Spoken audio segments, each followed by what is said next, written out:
Ragazzi, ci siamo per la sigla che è andata non bene, come ha detto il mio collaboratore appunto Goredi, c'è problema di connessione, spero che sia ristabilito e spero che ci vedete bene. Mandate appunto dei feedback se ci vedete, ci sentite bene.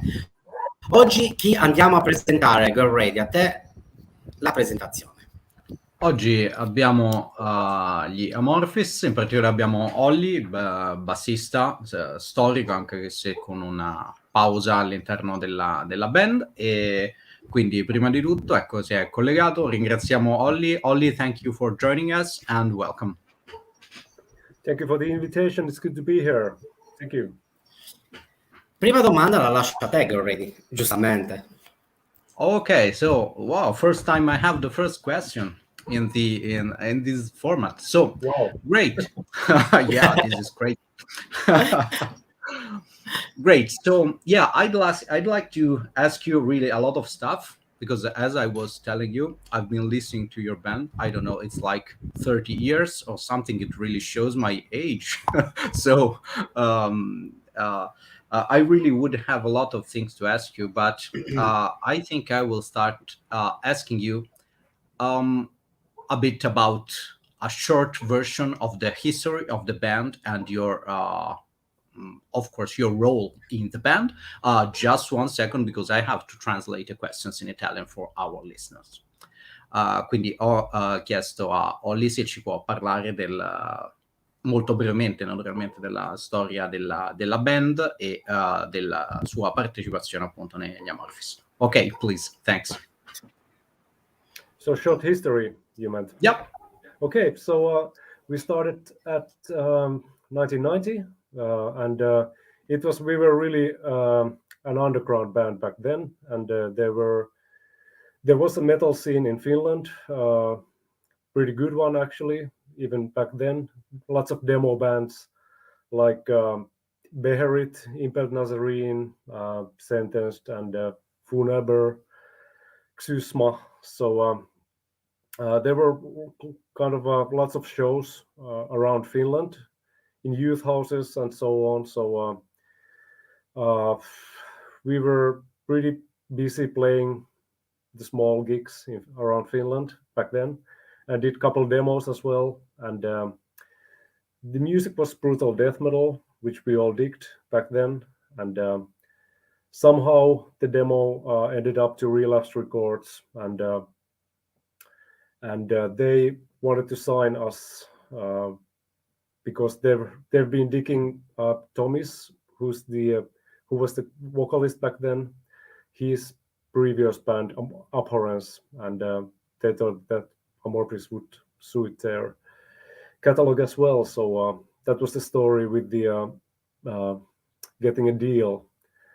And back then Finland was really like we didn't have much connections to outside world, like in music business, because we had been for too long, so like just really near neighbors to Russia. And Sweden, for example, was much further in music business. They had ABBA and such things, and Entomb was doing really well on Ira Rec already, and Dismember as well. We had bands like Stone. It was Finnish speed metal band, and it was like we listened to it a lot back in the days, but it was a little bit earlier. It was like 87 or so. But then, little by little, Finnish bands started to break out from Finland, and with the help of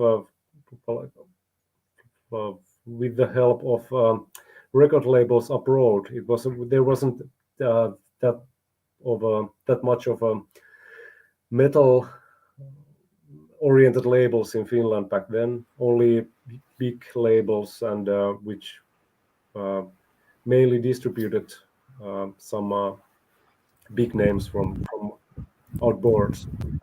Anyhow, we got signed to Relapse, and we made, I think, I was involved in 4 records from 92 with Karelian Isthmus and until Tuonela album, which was released on 98.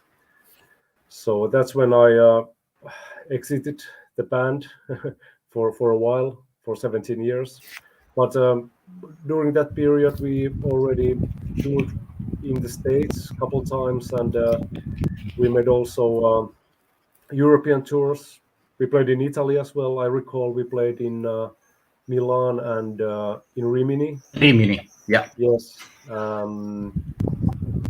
But yeah, that's how it went. And after that, I was 17 years off the band and re-entered in 2017, I guess. Yeah.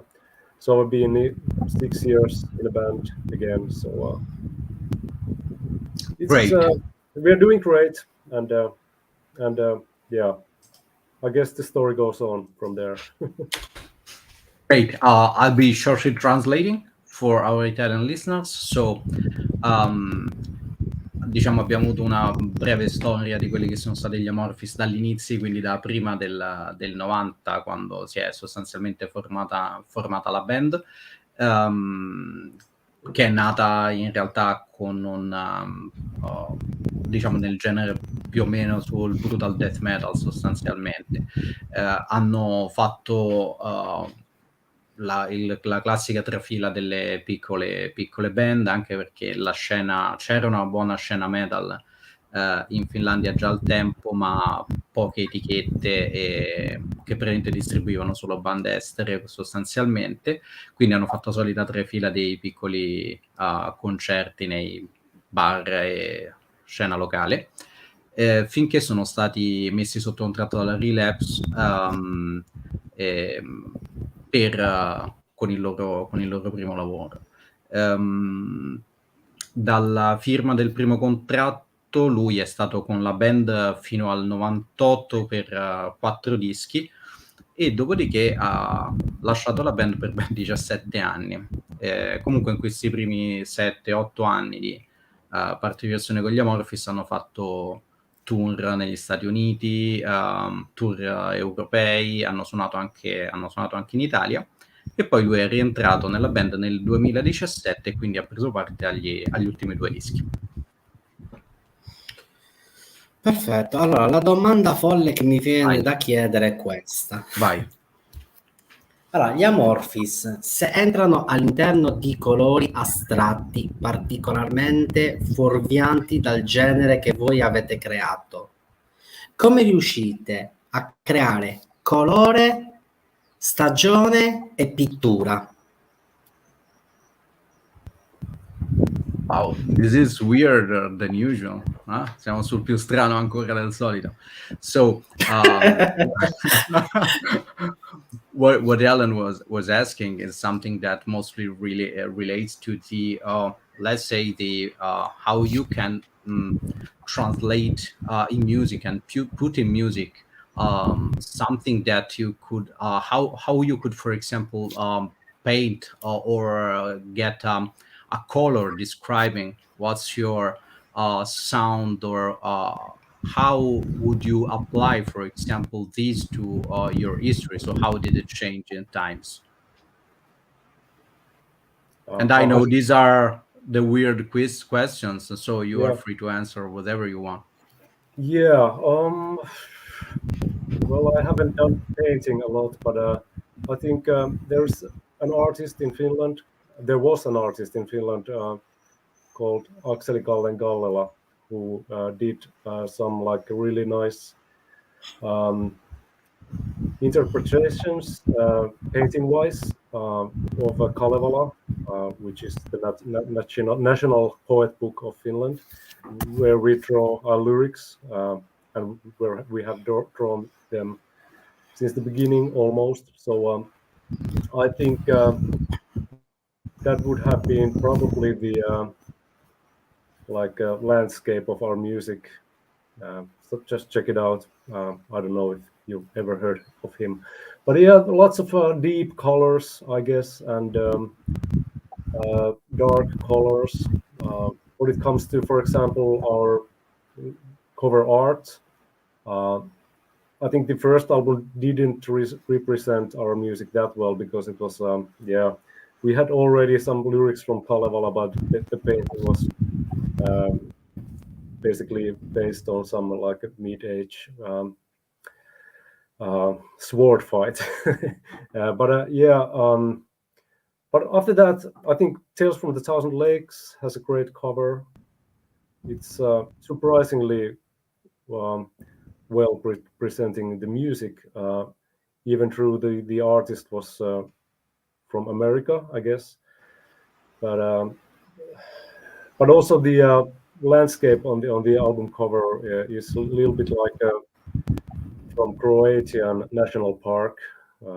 I've seen some photos, so I don't know if he took any inspiration from those kind of landscapes, but whatever. And later, and lately we've been using a French cover artist who's been doing like we did a kind of a trilogy of albums, Under the Red Cloud, Halo, and Queen of Time, and we used the same cover artist, Valnoir, with those, and it has a little like a more of an ornament style of art, for all of those three albums. A little bit like what Elechi had back in the days.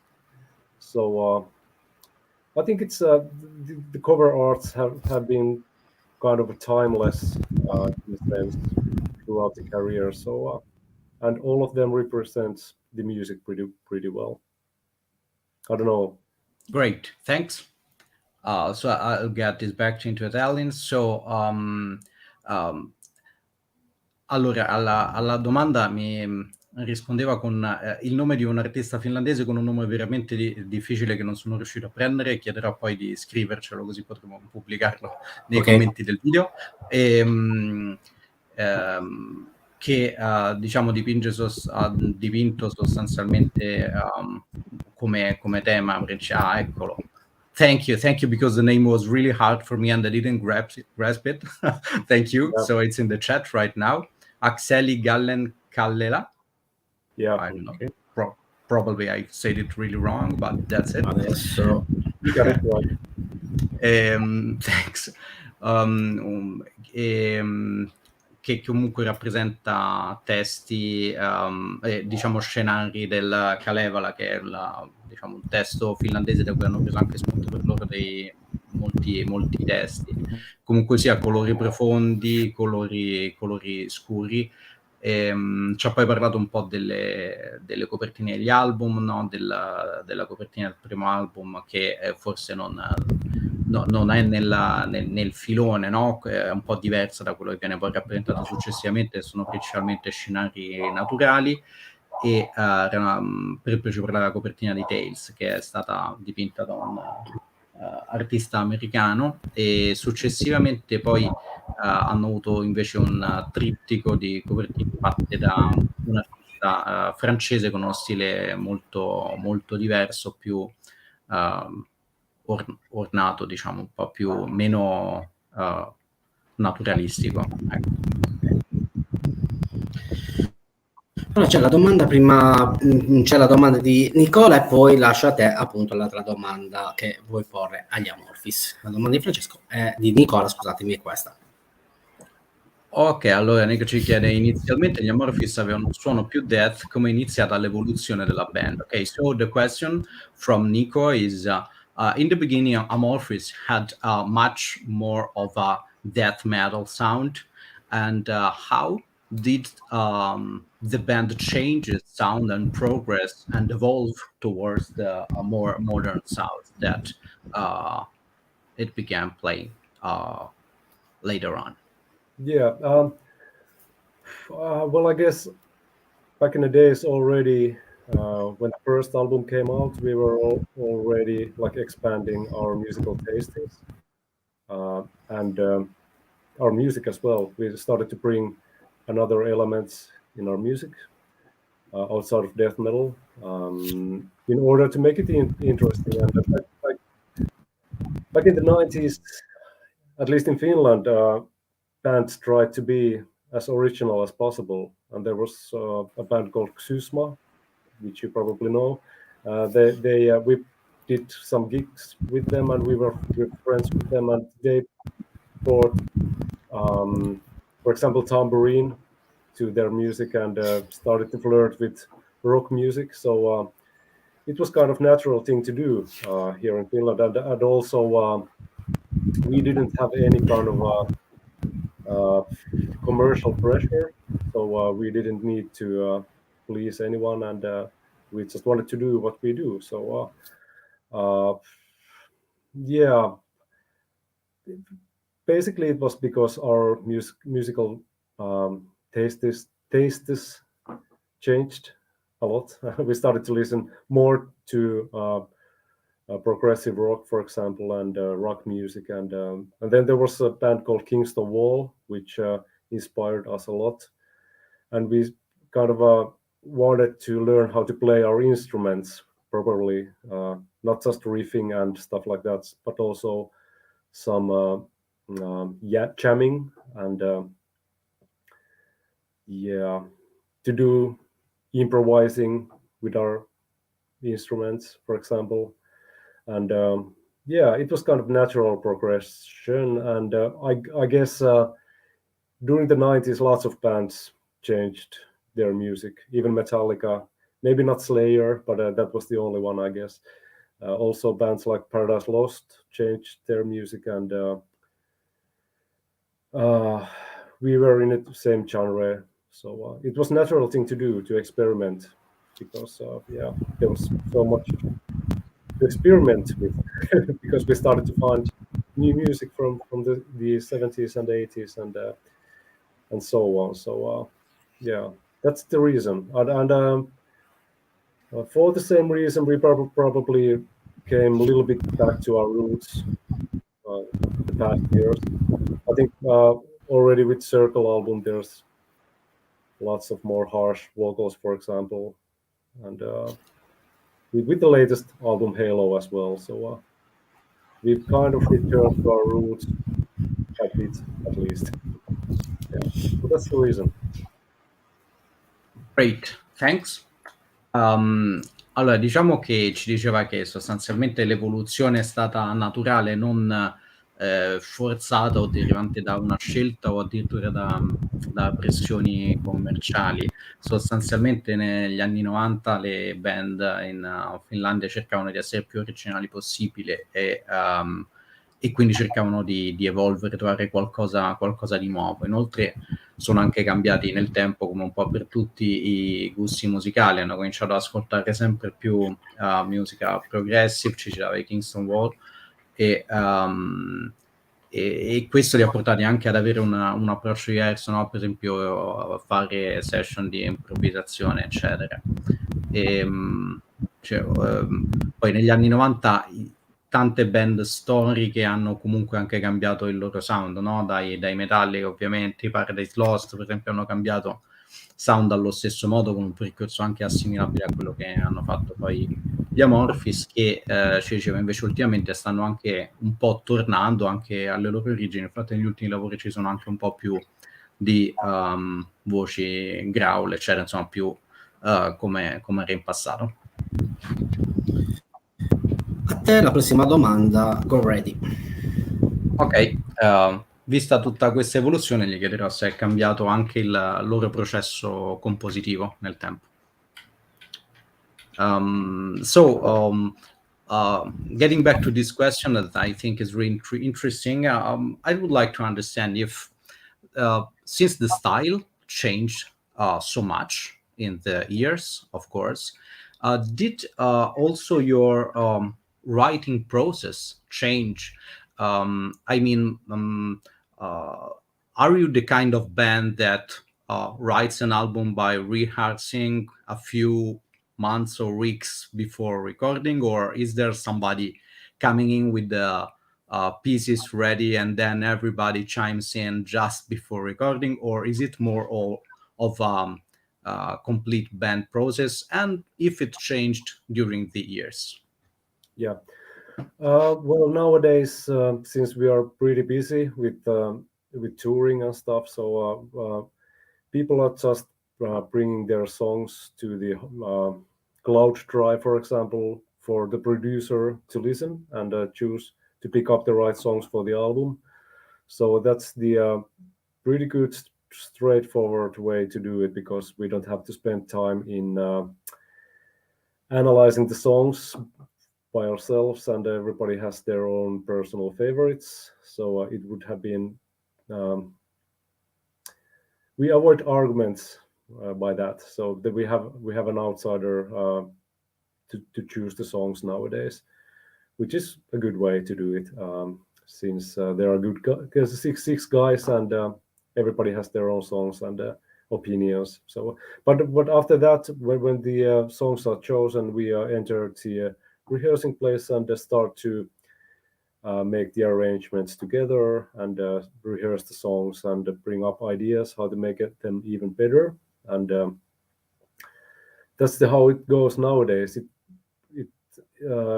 Back in the days, we did all together, all the songs. We were like in a rehearsing place and did them together and arranged them together and composed together. It was a little bit different kind of a situation, because that was all basically that we did, because we didn't do much shows and we didn't work. We were like undeployed, every one of us, and we spent all our time so in the rehearsing place playing music. So it was the most natural way of coming up with songs, and we were still kind of studying making songs.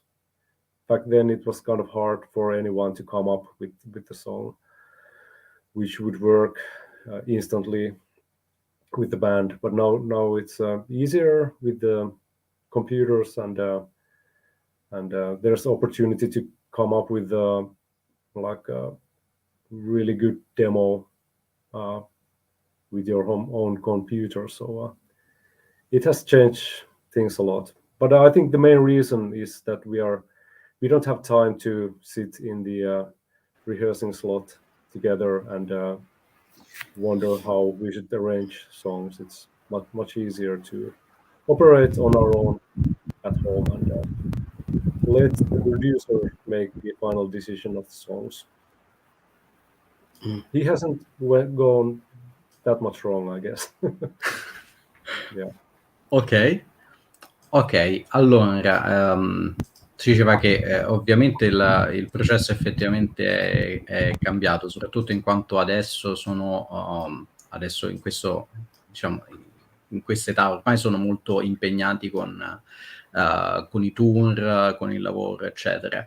E quindi sostanzialmente tutti loro portano dei pezzi non pronti, no? Ma delle bozze di pezzi al produttore, e che poi, diciamo, decide e propone che pezzi andranno sui dischi, eccetera, eccetera. Insomma, questo è anche un po' il modo migliore per evitare problematiche all'interno della band, dove ci sono comunque 6 persone, ognuno con i propri pezzi, le proprie opinioni, no? E quindi è un processo un po' più snello, un po' più veloce, con meno attriti. In passato invece si trovavano tutti insieme in sala prove per comporre, arrangiare, ma questo derivava anche dal fatto che non facevano molti live e non lavoravano, quindi sostanzialmente passavano tutto il proprio tempo in sala, suonando e scrivendo i pezzi. Naturalmente adesso è più facile con computer, eccetera, è più facile preparare un demo che suoni in un modo accettabile, quindi avere delle idee di canzoni da presentare in modo più veloce. Perfetto. Prima di leggere le domande dei nostri telespettatori, gli Amorphis, se la loro musica, quella parte un po' più grezza, ok, degli inizi, quella più retro, diciamo, tra virgolette, se la facciamo entrare all'interno di un lago, quel lago che ha l'acqua è abbastanza lor quanto torbida, quindi non si vede il fondale, potrebbe essere un'influenza artistica, un letto di un fiume e un lago con l'acqua appunto non limpida.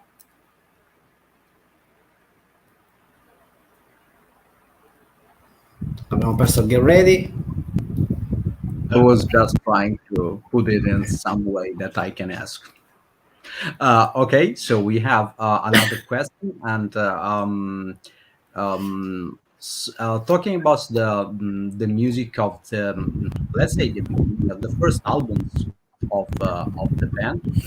What Alan was asking is if you could have let's say taken artistic influence from such images like um, lakes and rivers and let's say unclear waters, because that's what probably he's hearing in your tracks.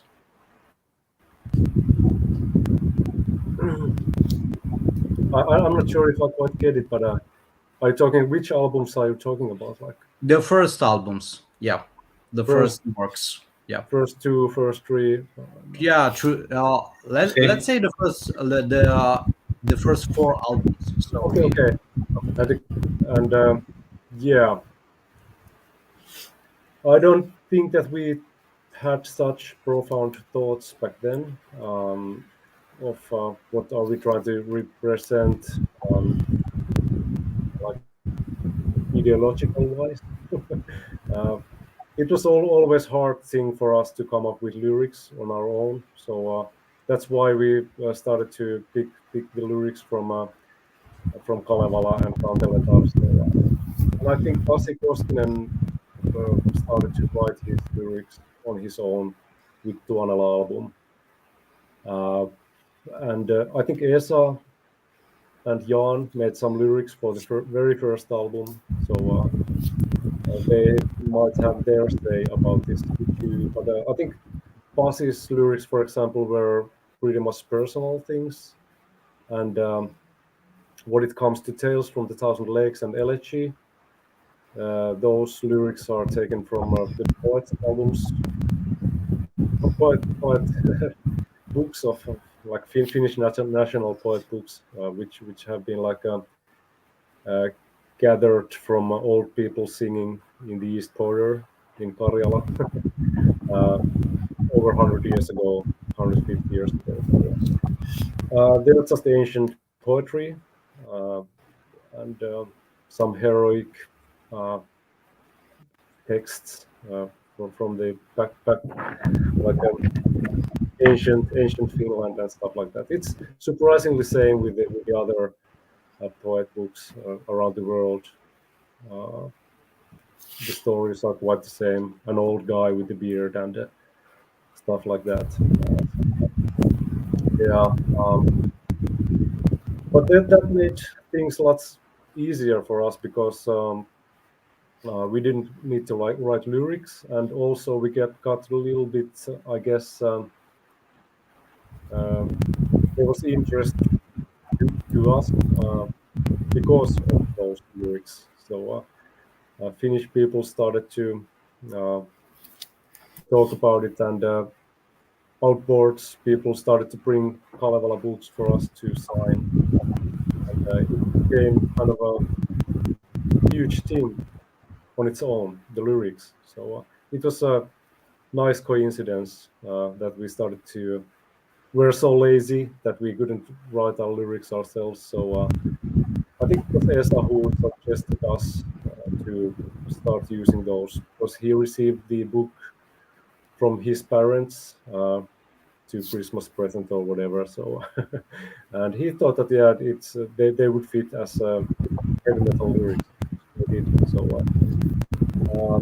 that was kind of fortunate thing for us to happen. But when it comes to the question, it's kind of hard to tell because I haven't thought of the lyrics that much. And nowadays, the lyrics are written by Pekka Ainolainen. That's his thing to explain. But I think it's those lyrics might be just universal things, what happens to human beings and how he sees the world. So, but I haven't been that interested in lyrics anytime, to be honest. Ok, thank you.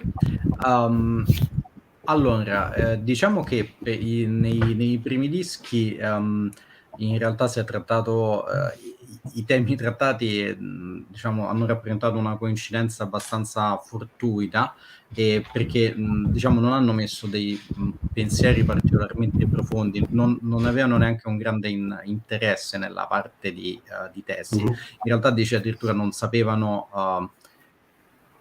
non c'era un granché di ideologico, non avevano molta ispirazione nello scrivere i testi, ed è per questo che hanno preso i testi sostanzialmente da quelli che sono dei antichi poemi eroici locali finlandesi, no? Appunto il Kalevala che dicevamo prima. Quindi è stata una coincidenza fortunata, perché hanno preso sostanzialmente, cominciato a prendere spunto da questi testi, perché non sapevano quali concetti andare a esprimere nei testi, erano più dei musicisti.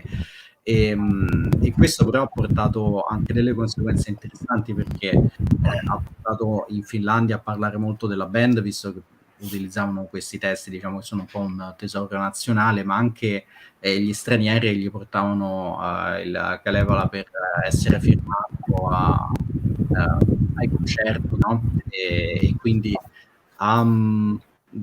diciamo ha un po' segnato quello che è stato il loro percorso in modo positivo. Lui in generale, anche adesso, lui non si occupa di scrivere testi, non scrive testi, e quindi diciamo non prende tanto parte alla parte concettuale della musica, ma quanto più alla parte, insomma, musicale degli album. Perfetto. Questa è la domanda di appunto Francesco Airoldi.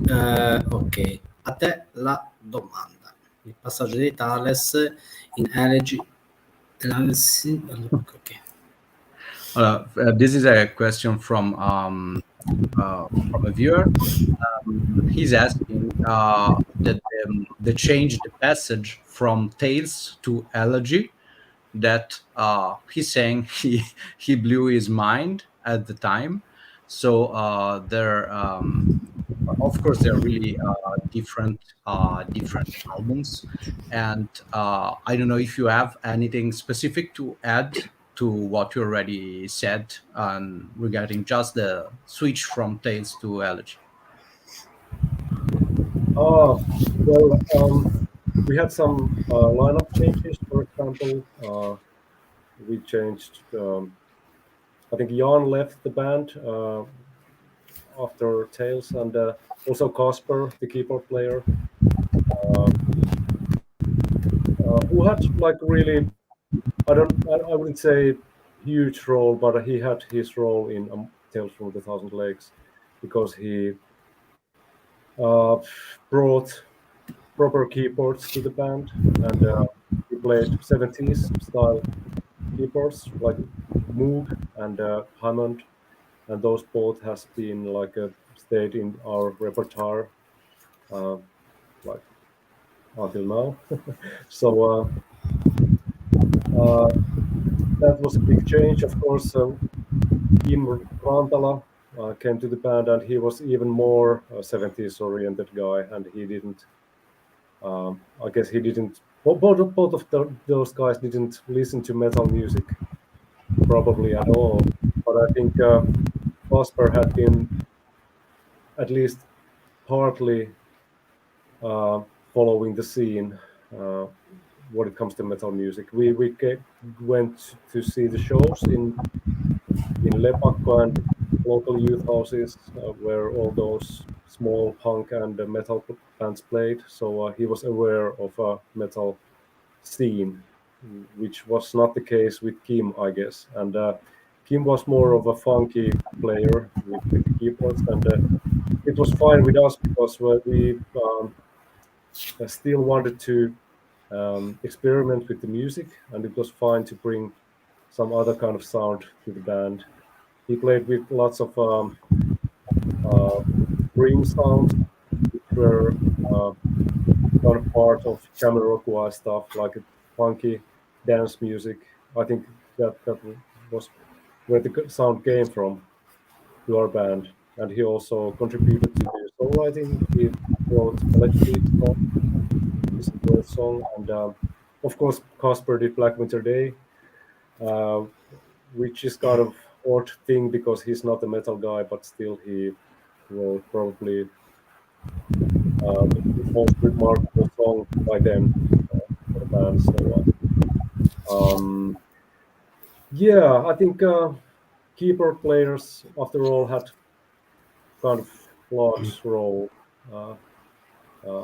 with those two albums. But still, Pasi Koskinen also joined the band for Elegy, and but the case with Pasi was that we all already had the album recorded, but before he joined the band, all the instrumental songs were written, and I think Tommy Koivusari had done some of his crawling vocals for the album, but then we thought that we need to have a clean vocalist on this album, and someone recommended Pasi, and we heard his previous band Saint Mukus, and we liked his sound. It was like a raspy James Hetfield kind of sound, and I guess we thought that would suit our band pretty well, and he already had thought of his like that he wouldn't keep playing in the band any longer, but somehow we lured him in the band, and I don't know, we recorded his vocals. I think it was the last thing that we did for the album, and then we mixed it in Liverpool with Pete Coleman, and yeah, it was kind of a crappy sounding album before that, and it was like it was kind of a sloppy production by then, and we were like not very sure that what's gonna come up with it. But I think Pete Coleman did a really good job with the mix. He did like a enormous job because yeah. But that's another story. I don't know. Is there anything else to tell? I think we were just like free to do whatever we liked, and we didn't think of how the scene would respond to it, or what the record label would think about it. We just wanted to do our own thing, and we thought that this is the best thing to do. And like instead of copying other bands or try to be like to write hit music or aim to the charts or whatever. So and I think it was a good choice because we came up with at least some little bit original sound. So yeah, that's how it went. Great. Allora cerco un attimo di riassumere. Allora principalmente c'è stato un grosso cambio di line-up tra Tales ed Elegy. Jan e Casper hanno lasciato la band, e il tastierista aveva comunque impresso una forte impronta su Tales, perché aveva questi suoni, diciamo, anni 70, anche come strumenti, no? Suoni di Bung, Hammond, eccetera, che tuttora fanno parte del loro repertorio. E diciamo i musicisti con cui il musicista con cui è stato sostituito, Kim, anche lui non era proprio parte della scena metal, anzi dice se Casper era in realtà in parte della scena metal, Kim non lo era per niente, era più un musicista funk o addirittura dance, e questo gli andava bene, perché quello che volevano era sperimentare e portare suoni diversi. Per quel che riguarda Pasi, invece, che era ai vocals su Elegy, l'album era stato già scritto quando lui si è unito alla band, e diciamo quindi non ha avuto questa grande influenza sulla scrittura del disco. Per quel che riguarda la produzione, poi che era una produzione anche abbastanza grezza, fatta da Pete Coleman da Liverpool, non erano tanto convinti, pure alla fine insomma si è rivelata una scelta vincente, e il cambiamento l'hanno fatto perché era quello che pensavano fosse la cosa giusta da fare, non dovuto a una ricerca commerciale o di un obiettivo, insomma. Ok, a te la prossima domanda. Okay, so I'd like to go on just a bit on this route, because you mentioned you making these changes in your music regardless of, you said it was the best thing to do. Okay, so you changed the style as much as you wanted it to, and it was great, but that's my opinion. And how was actually the receipt of the changes that you brought into music? Because I can imagine that after Tales, everybody was expecting Tales Part 2, but you came up with something completely different and great, but different. And I'd like to understand if it was divisive and maybe somebody loved it and somebody hated it, or how was the reception in Finland and, of course, everywhere else? Well, as far as I recall, I think people liked it, but of course there were people who hated it as well. And it was, in a way, it's kind of the best possible scenario. If there are people who loves it and people who hate it, therefore you've done something right in a way. But yeah, I think we made like a huge step from Karelian Isthmus to Tales from the Thousand Lakes already. So,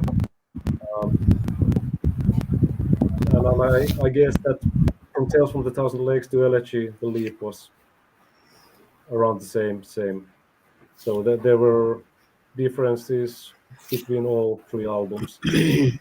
But we were young guys as well, and we were learning and exploring music back then. So it's only natural that we found something new every year. And it was like in 1 year, lots of things happened.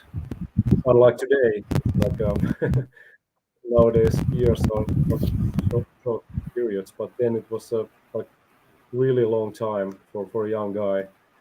And we did also more touring after Tales from the Thousand Lakes until Elegy, and of course affect our playing. We played better with the Elegy, and we had found some new music again. Of course, I guess at that point, Kingston Wall was the main reason of the changes, because we saw them live like 20 times between those albums. So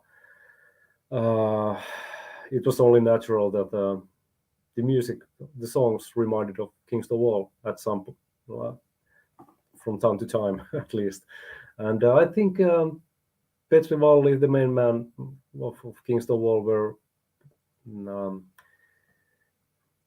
he probably should have played on Elegy as well, on My Kantele song. He had sitar, but unfortunately he died before that, so Esa had to do it. So, well, that's basically what happened. And of course, our mindset was that we can do whatever we like to do, and it was mutual agreement. We all agreed on it, so, that we should change if it's natural. We didn't force anything, but that's how it ended up to be. So we just wanted to make the music we enjoyed, and thought that people probably would enjoy too. So that was, yeah, that's all I have to say about it. Ok, allora, diciamo che quello che si è verificato è stato un po' lo scenario migliore che poteva accadere, cioè che molta gente ha amato il nuovo disco, molta gente ha amato il cambiamento, ma qualcuno l'ha odiato e questo è in realtà lo scenario migliore, anche perché è quello che poi fa parlare di più, no? La gente. Il disco comunque è stato recepito sempre bene, e probabilmente anche perché loro avevano già fatto un grosso cambiamento di stile da Carrierian a Tales, e quindi il cambiamento c'è stato poi da Tales a Elegy, era più o meno dello stesso ordine di grandezza, quindi poteva essere atteso, non era una cosa completamente inaspettata. Inoltre tra i due dischi hanno suonato molto in tour, quindi sono migliorati sugli strumenti, suonavano meglio e hanno trovato nuove ispirazioni musicali, come ci diceva prima appunto dei Kingston Walker, erano la loro principale, diciamo, una delle loro principali ispirazioni nel periodo. E tutta la band era d'accordo sul cambiamento da introdurre, e semplicemente se quel cambiamento veniva in modo naturale e non forzato. C'è la domanda appunto dalla nostra ascoltatrice Anne. Prego. Okay, this is a question from Anne Spence. And do you still work with Burn Earth? They had such good music. Okay, thank you.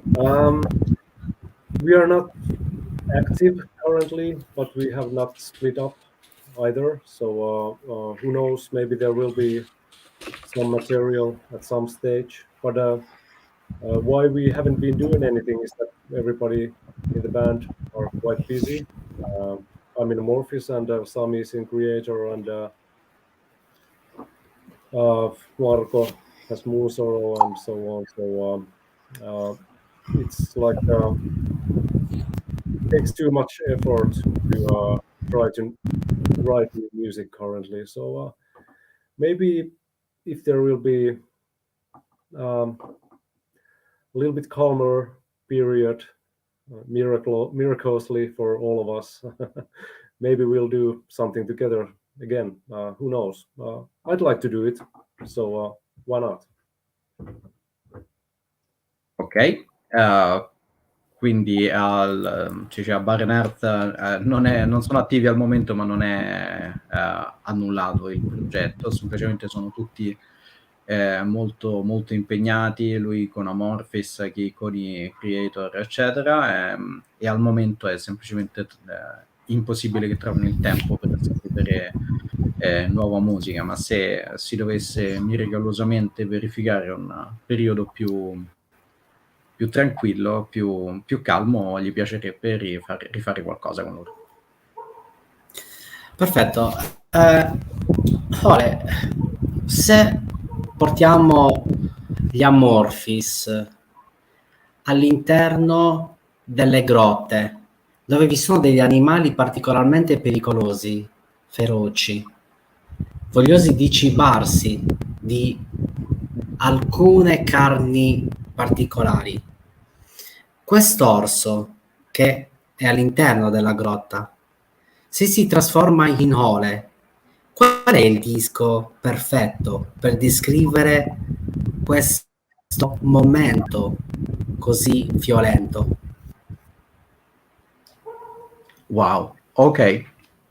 So I warned you about weird questions. Oh yeah. Yeah. You have to be Always. ready. So this is really weird. I'll try to sum this up. Okay.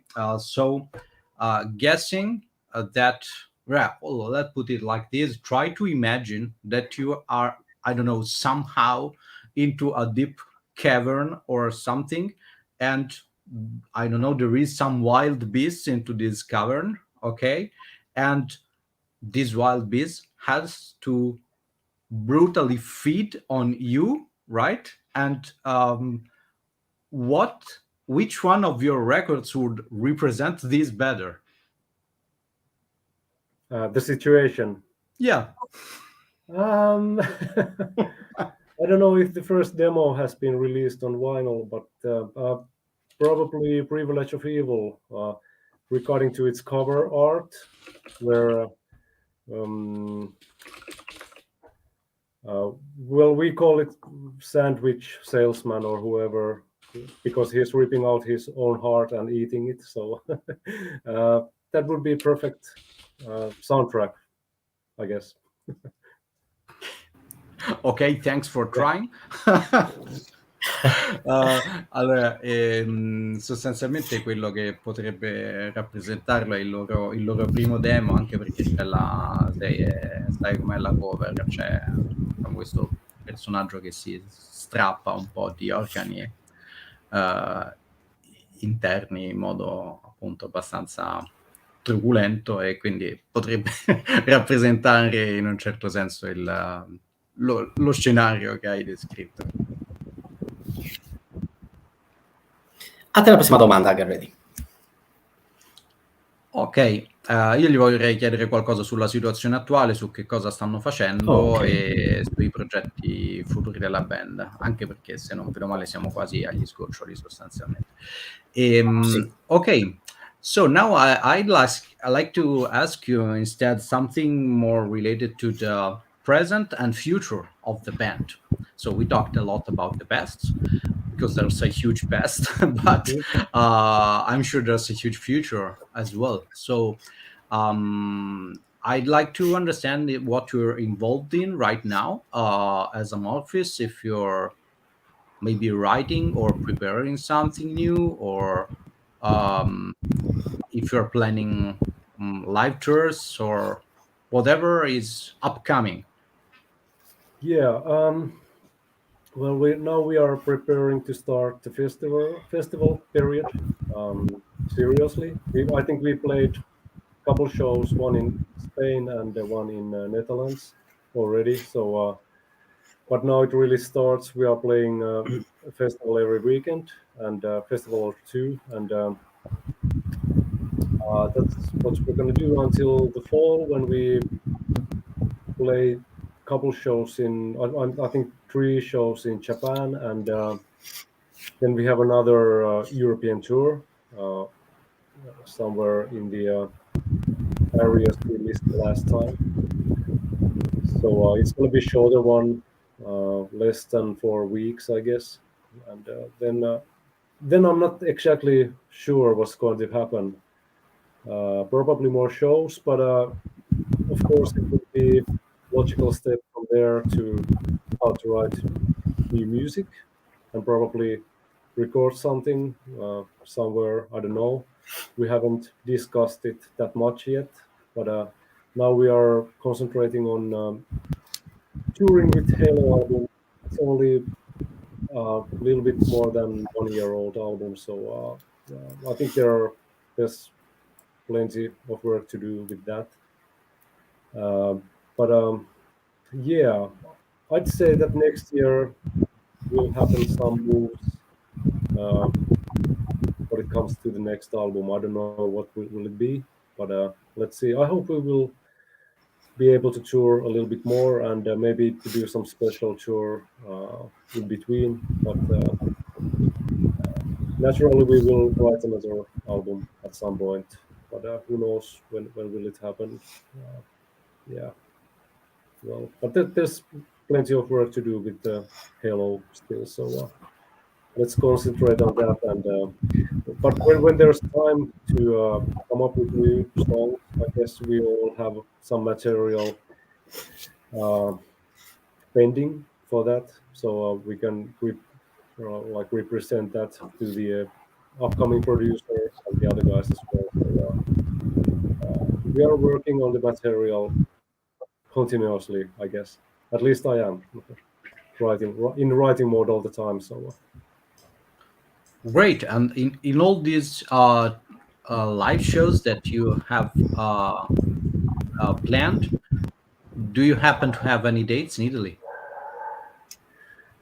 Unfortunately, I think in Italy we won't play next fall. We did play in Milan with Elevati last year. I think the Milan was the only gig. I don't know why. Why didn't we come to Rome, for example, or to Rimini? But I don't know how is the country logistically. don't know what's the reason. Maybe Italy is near enough to the Central Europe in order to have it as an official Italian date. But yeah, I wish we could play there more. I really like Italy, and it's a beautiful country, and great people, and food is good. And I've been in Rome for vacation for a couple times on my own, so I really like it. So hopefully someday, but not next fall, I fear. Too Maybe bad. next That's year. too bad. I'd Yeah, love to that's see you true. in Rome once. I'm in Rome, and I would love to see you here. But Yeah, yeah, I think maybe we next played time. So Rome. We played Rome in '90s, I think. But the guys have been there after that as well, I bet. I think so. Maybe it was like 97 or something like that. Yes. That that Yeah. should be. With the Lecce tour. Yeah. Ok, allora sostanzialmente adesso si stanno preparando al periodo dei festival, quindi quello è il loro obiettivo principale. Hanno fatto un paio di date, una Spagna, una Olanda, e da adesso fino all'autunno sostanzialmente suoneranno per festival. Dopodiché avranno successivamente 3 show in Giappone e poi un altro tour europeo di circa 4 settimane, quindi insomma tante date, quindi logicamente sono concentrati su quello, anche perché Halo è uscito meno di un anno fa, direi, o un anno fa circa, quindi hanno ancora un sacco di lavoro da fare per portare in tour il disco. Lui comunque continuamente scrive, propone, quindi del materiale c'è, prima o poi si concentreranno anche sulla scrittura, ma al momento diciamo non c'è niente di definito, e purtroppo il loro tour non toccherà l'Italia. Ok, l'ultima domanda del Calice Nero è quella trade market, quindi quella della marchio di fabbrica. Allora, Ole, se tu noti sopra la testa di Girl Ready c'è il Calice Nero, quindi sulla mia destra. All'interno di questo Calice Nero dovresti versare una bevanda particolarmente alcolica, ma non così estremamente esagerata fino a bruciare le papille gustative. Quindi bisogna lasciare le papille gustative per far sì che venga assaporato il retrogusto dolciastro o amaro della bevanda che tu andrai a nominare per marchiare gli Amorphis a vita. Okay, so we are approaching the closure of the interview, and we have to close it with the standard questions that we ask all the bands, and we need you to try to associate or define your music. Let's say the new the latest Amorphis. Okay, so let's not get back to the past, and associated with a strong alcoholic beverage. And if you should do that, which would it be?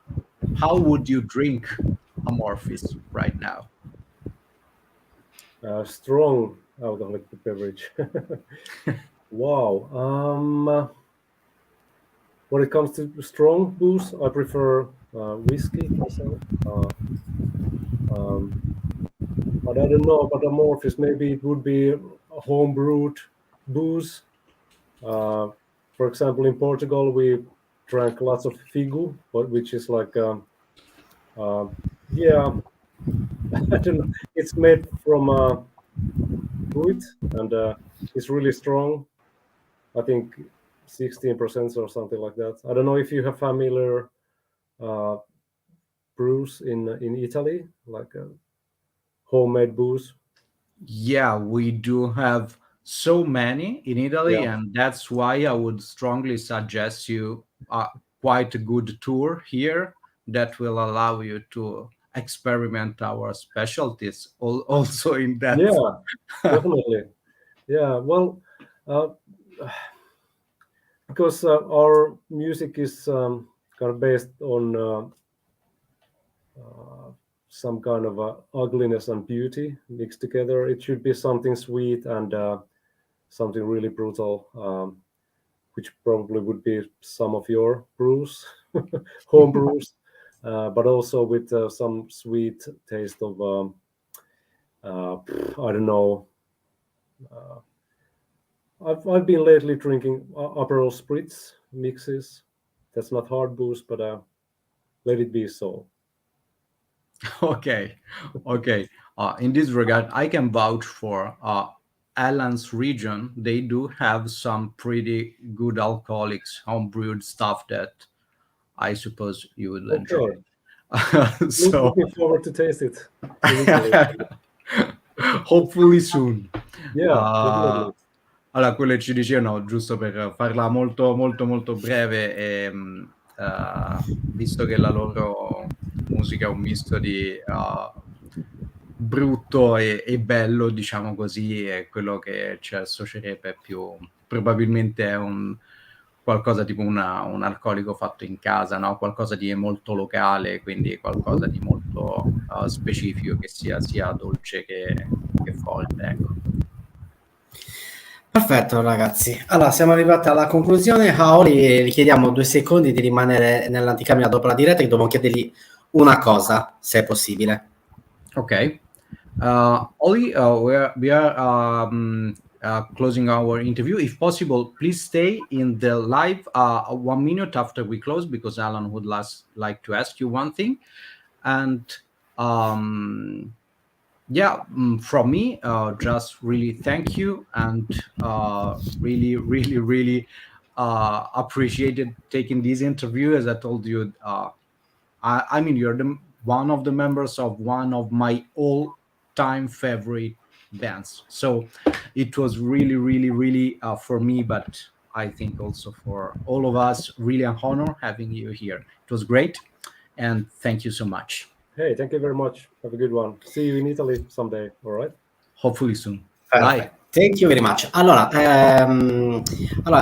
domani, scusate, martedì avremo Bart Kostad, il batterista degli Ace Vortex ex Borknagar e nonché Solefald guest session, quindi un batterista niente male. Allora, oggi abbiamo avuto niente poco di meno che gli Amorphis. Trovate in descrizione i contatti degli Amorphis, etichetta, genere, ma di genere non c'è bisogno neanche di dirlo. Quindi ragazzi, mi raccomando, seguite la band, supportateli, perché veramente hanno fatto la storia. Go Ready, grazie mille dell'aiuto per la video intervista, è stato veramente un onore come sempre, è un divertimento. Con le domande particolari, domande fuorvianti e domande da fuori di testa, nessuna droga, è solo veramente frutto naturale. Allora, quindi ragazzi, vi aspettiamo direttamente a martedì. Il sacro codice donne 000, la morte vi renderà liberi, il grande spettacolo non si fermerà mai. Au revoir. Ciao.